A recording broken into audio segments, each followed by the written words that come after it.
Welcome to What's the Deal, our investment banking podcast on Making Sense, the hub for JP Morgan Corporate and Investment Bank podcasts. In each episode of What's the Deal, we'll explore the trends that are driving deal-making and transforming industries today. Hello, and welcome back to What's the Deal. I'm your host today, Kathleen Darling, a member of JP Morgan's Debt Capital Markets team. I'm excited to welcome back Todd Rothman, a managing director with our Leveraged Finance Capital Markets Group, to discuss the sentiment and activity in both the leveraged loan and high yield markets. Todd, welcome back to the podcast. Thanks, Kathleen. Great to be back. We have really seen a pendulum swing in markets over, call it a week's time frame. So I think it's important to first set the stage for our audience in terms of October performance and drivers thereof. When we last spoke with Brian Tramatozzi towards the end of September, he discussed how lenders in the leveraged loan market and investors in the high yield market were showing a constructive bias and a willingness to take on more risk post-Labor Day, with supporting market backdrops as evidenced by 58% of loans trading above 99 and the JP Morgan Global Dollar High Yield Index sitting at roughly 8.8%, which was 100 basis points inside the high for the year at the time. However, sentiment quickly changed with conflicts arising in the Middle East, the 10-year Treasury crossing the 5% threshold for the first time since 2007, and key economic data coming in hotter than expected, further emphasizing this notion that rates may need to remain higher for longer. Let's start off by contextualizing for our audience what we saw in both the leveraged loan and high yield markets in October. Sure, I'm happy to.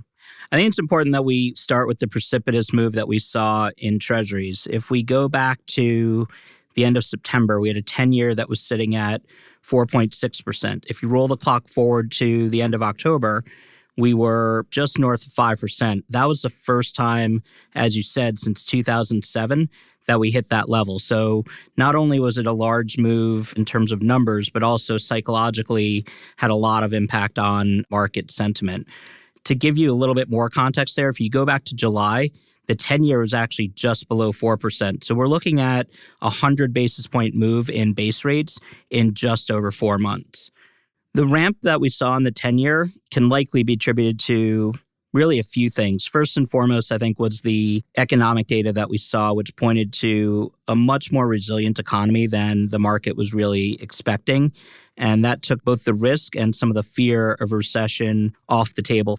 The other couple things were around the sheer volume of treasuries that need to be issued and some of the supply-demand concerns that the market had there. And finally, what the market's experiencing is a bit of a shift in the buyer base for treasuries. A lot of the typical players, sovereigns and the like that were traditional buyers of treasuries are stepping back. And so that's created even further supply-demand imbalance, which has helped push rates a bit higher. Away from rates, the other dynamic that we saw play out over the course of September and October was around VIX, or the volatility index. In September, we were sitting at multi-year lows of 13 to 14.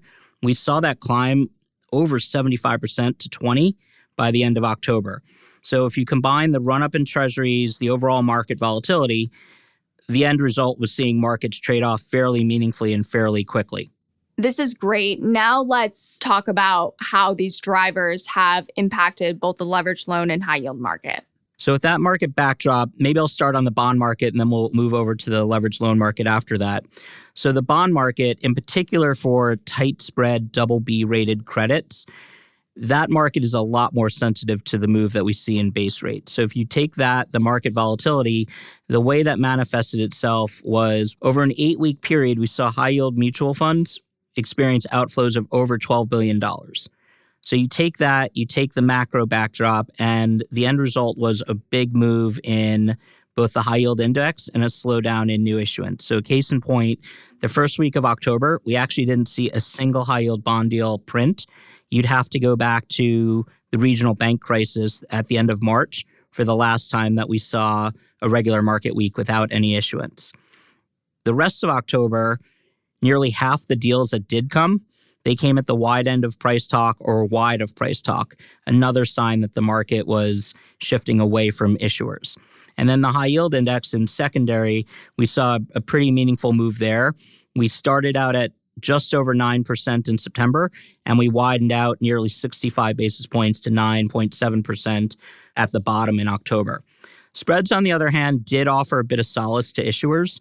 At the end of October, we were sitting in around a 475 basis point spread level. If you compare that to historical periods, the average non-recessionary average high yield spread is around 550 basis points. And for recessionary periods, it's 980 basis points. So from a spread perspective, it did look quite attractive for issuers to enter the market and to raise capital.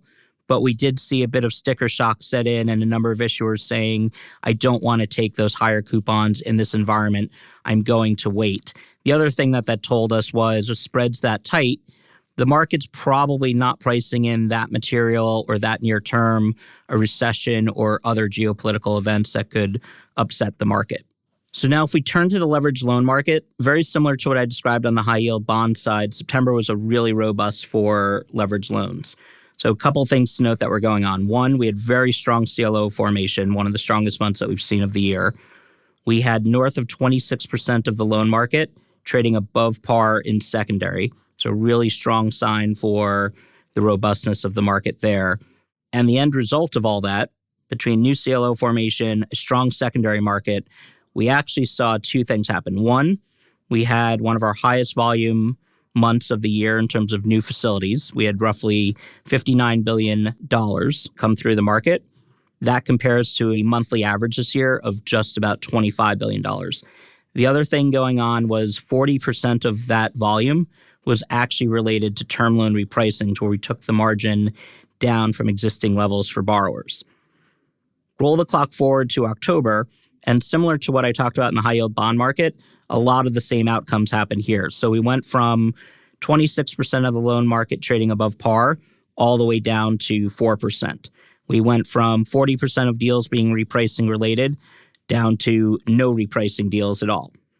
And the other thing that we saw, very similar to the bond market, 50% of the loans that did price in October came at the wide end or wide of price talk. Great. Now taking us to present day. The 10-year Treasury rallied roughly 30 basis points since October 27th, closing out the week of October 30th at around 4.5%. This rally was largely driven by the Fed choosing to hold rates steady at their November 1st meeting, overall softer labor data, and a smaller than anticipated Treasury refunding size. Can you talk about how markets have responded to this? Sure. So I think the Fed holding rates steady was really already priced in by the market. Some of the comments by Chairman Powell, however, did point towards a more dovish tone, as he mentioned that their efforts to bring down inflation had made meaningful progress and that they'd continue to monitor the data to see their path forward. With that sentiment, traders are now pricing in a virtual certainty that the Fed is going to hold rates steady in December. That's only picked up in recent weeks as we've seen more data, seen more Fed speak. And this view is also in line with JP Morgan economic forecasts that the Fed is likely to hold steady on rates for the remainder of this year and then start to take action late in 2024 with their first rate cut. In conjunction with the Fed meetings last week, we've seen payroll data, jobs data that continues to point towards a message that the market is believing is saying the Fed is likely done. And if they're not done, they're close to done in terms of rate hikes. And it's also provided more comfort to the market that a recession is not a near-term event, and that if there is one, it is more likely than not to be a soft landing than a hard landing. So the result of the economic data and Treasury tightening has been that we've seen a big rally in secondary markets, both on the high-yield bond and the leveraged loan side over the course of the past week. The hope here is that that is going to start moving some issuers on the bond side to come off the sideline to address their refinancing needs. And we've already started to see that a fair bit this week with a big pickup in volume versus last week. The high yield index from a secondary standpoint has also proved this out. So we've seen a meaningful 60 basis point move down to inside of 9.25% on the JP Morgan high yield index. And then on a similar note, we saw high yield spreads tighten roughly 35 basis points last week as well. So those now sit around 450 basis points. Back to my comment earlier, that's still sitting well below recessionary and non-recessionary levels.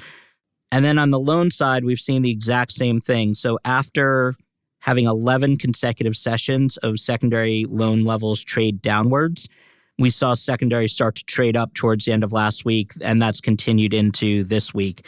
Case in point, back to my stat around loans trading above par again.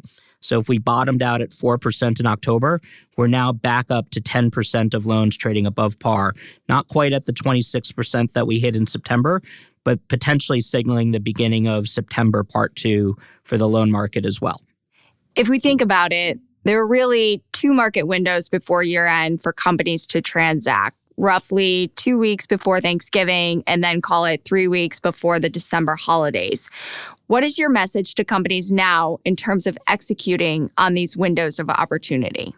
So the first message is that markets are completely open right now. What we're talking about is optimization on pricing and terms. And what we constantly remind our borrower and issuer clients is that volatility can rear its head at any time. And if you need the money, go take it when it's there. So some of the themes that we talked about last time, Kathleen, you and I spoke, and throughout the year, on the loan side, we still talk about roughly 40% of CLOs reaching the end of their reinvestment period at the end of this year. That'll grow to slightly more than half at the end of next year.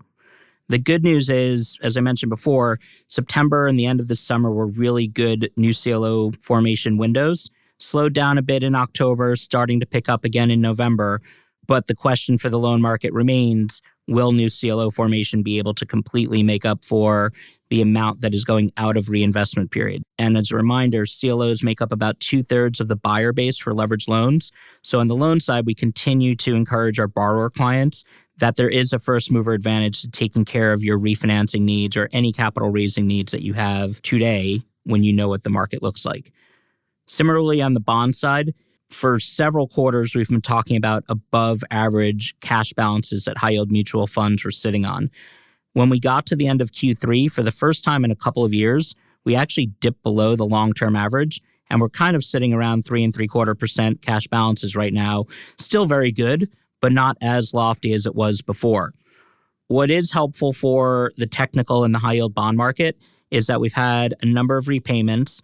And then you've also had a number of large rising stars that exited the high yield market as they migrated up to the investment grade market. So as I said before, markets are open. There is cash out there. The buy side is waiting for new deals to come through. The final point to take into consideration there is that we have a really, really light M&A pipeline of underwritten deals that are due to come to market. If you look at that across both loans and bonds, in the US, it's only roughly $11 billion. If you add Europe in, it's only another couple billion euros. Compare that to the post-COVID peak in 2022. We hit $110 billion then. So the pipeline here is really, really small, which means that the cash is looking for a home and does create good conditions for borrowers to access the loan market and issuers to access the high-yield bond market. As we wrap up this episode, there's approximately $740 billion of 2025 and 2026 maturities across leveraged loans and high-yield bonds. As companies move towards year-end and start planning for calendar year 2024, do you have any thoughts on how companies with either a 2025 or 2026 maturity should be thinking about addressing these? So it's really interesting. Obviously, we've dealt largely with 2023 and 2024. I don't think most people realize that we've already addressed a third of the 2025 maturities with refinancing activity that we've done over the course of this year. What surprises a number of people is the sheer number of companies that are already proactively looking at 2026 as well. Close to half of what we've done this year has not only addressed 24 and 25 maturities, but actually started going after 2026 maturities as well. So we continue to encourage our borrower and our issuer clients to think along those lines. We talked about the CLO reinvestment period fall off. So in terms of addressing the remaining 2025 and 2026 maturities, and by the way, I think by the time we get into next year, we may start talking about 2027 maturities as well. The themes remain the same. So we just talked about the CLO reinvestment period and the importance for borrowers in that market to take advantage of the first mover advantage that's out there. On the high yield bond side, one of the trickiest things we've had to manage as treasuries have continued to gap out, even though spreads have remained relatively tight, we've had to get a number of high yield issuers comfortable with the concept that a 6% and change coupon that was available a year ago had become 7% and change this year, and now in some instances may be as high as 8% or higher. October was the first month that we saw the double B high yield index close above 8% since 2009. And so one of the things that we remind people of is that we are in a higher rate environment. And even if one does believe in the concept that rates are going to start getting cut towards the back end of next year, the sheer volume of treasury issuance that needs to take place means that base rates are likely to remain higher for longer. And therefore, this is a new normal in terms of pricing dynamic for issuers in the high yield market. And finally, windows are going to come and go. I think one of the key lessons that we've learned here post Labor Day, September was a great borrower and issuer friendly month to access the loan and the bond market. October was really volatile and became a less hospitable environment for people to raise capital. Markets were open, it was just more expensive. And so encourage everyone to remember that volatility isn't going away. Get ready to go to market and look to hit a window as soon as they open. The risk feels asymmetric in terms of cost of capital going wider a lot more than it gets tighter.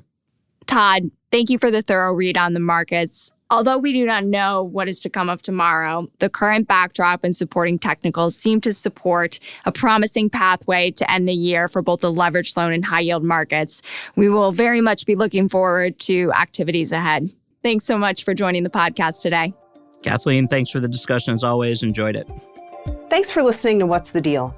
If you've enjoyed this conversation, we hope you'll review, rate, and subscribe to JP Morgan's Making Sense to stay on top of the latest industry news and trends. Available on Apple Podcasts, Spotify, Google Podcasts, and YouTube.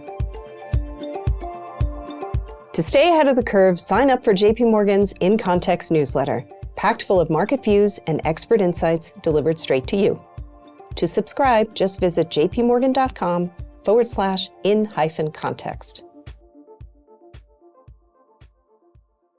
This material was prepared by the investment banking group of JP Morgan Securities LLC and not the firm's research department. It is for informational purposes only and is not intended as an offer or solicitation for the purchase, sale, or tender of any financial instrument.